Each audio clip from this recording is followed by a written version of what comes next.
अस्सलाम वालेकुम दोस्तों, मैं असमतुल्ला और आपको चैनल पेडागाजी विद ईबी में खुशामदीद। बेसिकली दोस्तों, आज हमारे सीरीज़ का लेक्चर नंबर 2 है।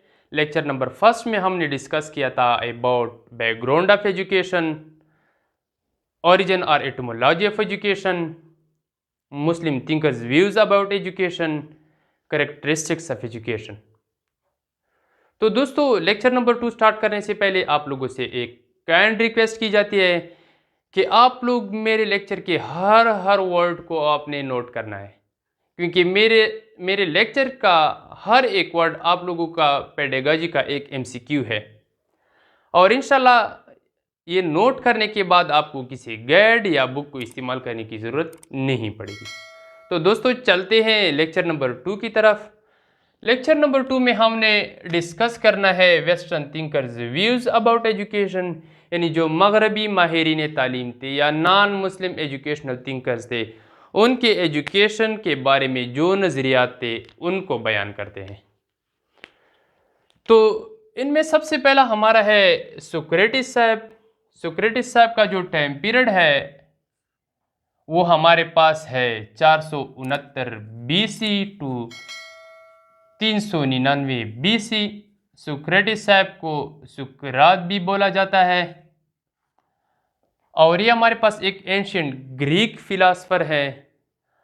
इन्होंने एक मशहूर टीचिंग मेथड भी दिया था जिसे सुक्रेटिस मेथड या क्वेश्चन आंसर मेथड भी कहा जाता है। Question answer method.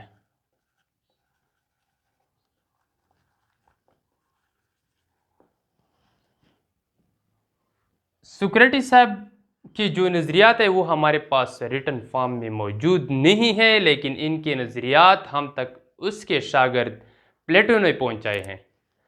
According to Socrates, the purpose of education is to destroy falsehood and to discover the truth।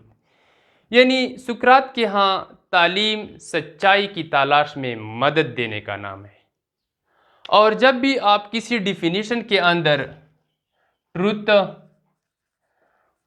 Good या ब्यूटी के वर्ड देख लें तो ये डिफिनीशन सुकरात साहब के खाते में चला जाता है।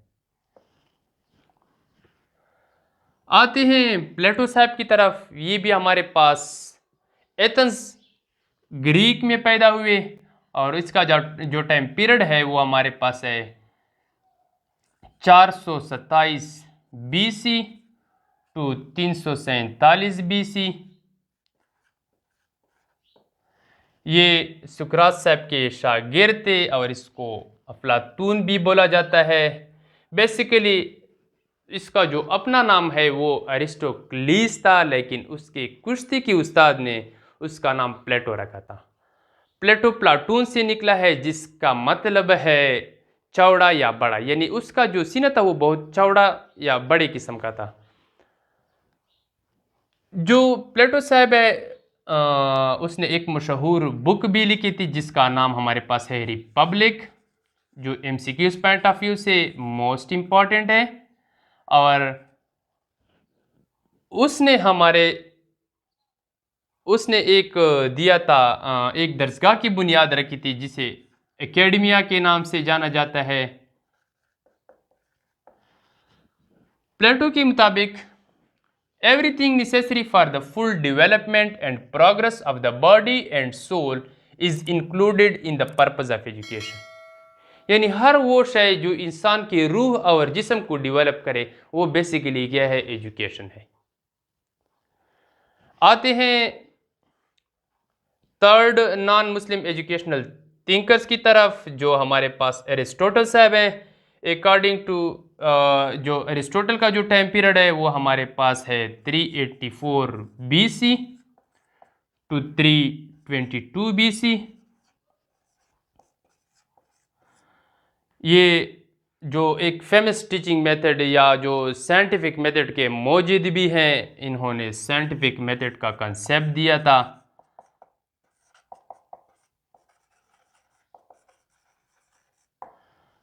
और इसके उस्ताद ने एक स्कूल ऑफ थॉट दिया था जो आइडियलिज्म के नाम से जाना जाता है। उसके मुताबिक रियलिटी या जो फैक्ट है इस दुनिया में वो आइडिया या माइंड है।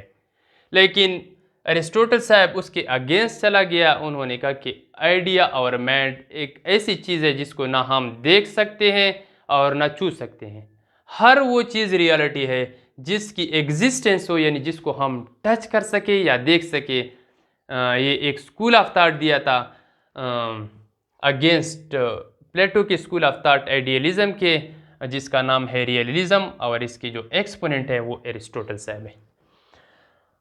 एरिस्टोटल साहब के मुताबिक the real purpose of education is to attain happiness through the sacred activities permitted by religious discipline, यानी तालीम, यादाश्त, आदात और ख्यालात के साथ साथ फ़र्द की अक्ली व अखलाकी नुशनुमा का मंबा है।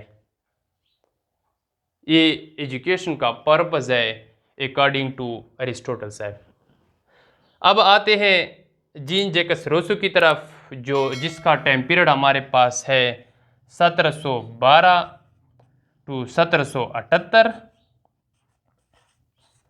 और ये एक स्कूल ऑफ थॉट था नेचुरलिज्म। उसके फाउंडर हैं naturalism.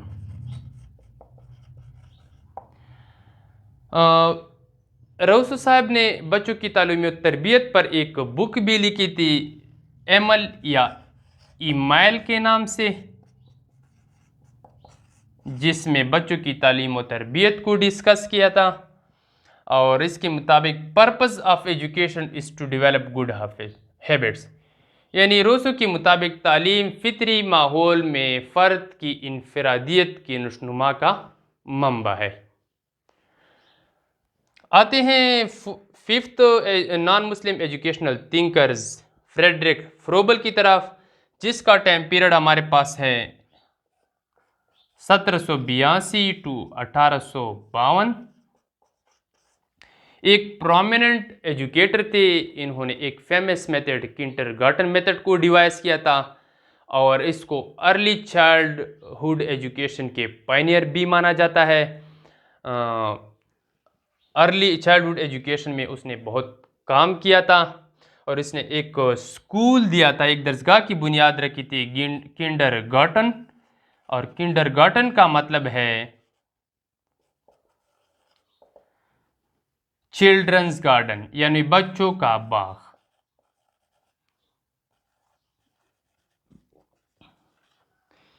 According to him, the purpose of education will be to realize beautiful, believable and holy life. आते हैं अपने last non Muslim educational thinker की तरफ, जॉन डीवी। ये अमेरिकन फेमस साइकोलॉजिस्ट भी थे और इसको अमेरिका में एजुकेशनल रिफॉर्मर भी माना जाता है। हकीकत में उसने एजुकेशन के अंदर एक इनकलाब बर्पा किया था और इसका जो टाइम पीरियड है वो हमारे पास 1859 टू 1952 है। उन्होंने एक स्कूल की बुनियाद रखी थी 1896 में, जो लिबर्टी स्कूल के नाम से जाना जाता है, और इसके अंदर एक्टिविटी बेस्ड करिकुलम पढ़ाया जाता था। Activity based curriculum. उसने कहा था कि जो करिकुलम है वो चाइल्ड सेंटर्ड होना चाहिए और उस्ताद एज ए फैसिलिटेटर काम करेगा, नॉट एज अथॉरिटी, यानी वो उस्ताद की अथॉरिटी के ख़िलाफ़ थे। उसने कहा कि उस्ताद वो होता है जो बच्चे को फैसिलिटेट कर सके, जो बच्चे को एक डायरेक्शन दे सके। तो जॉन डीवी साहब के मुताबिक the process of reconstruction of experience is education, यानी जॉन डीवी के मुताबिक तालीम तजर्बा की उस तामीर नौ का नाम है जिससे उसके मानी में इजाफा हो सके। और जब कभी भी आप वर्ड रिकन्स्ट्रक्शन ऑफ एक्सपीरियंस या reorganisation of experience, reorganisation of experience या लर्निंग बाय डूइंग देख लें, लर्निंग बाय डूइंग का कॉन्सेप्ट।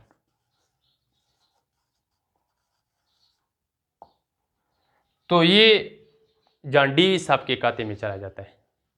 और ये एक मशहूर modern school of thought pragmatism के एक्सपोनेंट भी हैं। ये था हमारा आज का लेक्चर। इंशाल्लाह मुलाकात होगी नेक्स्ट लेक्चर में। तब तक के लिए अल्लाह हाफिज़।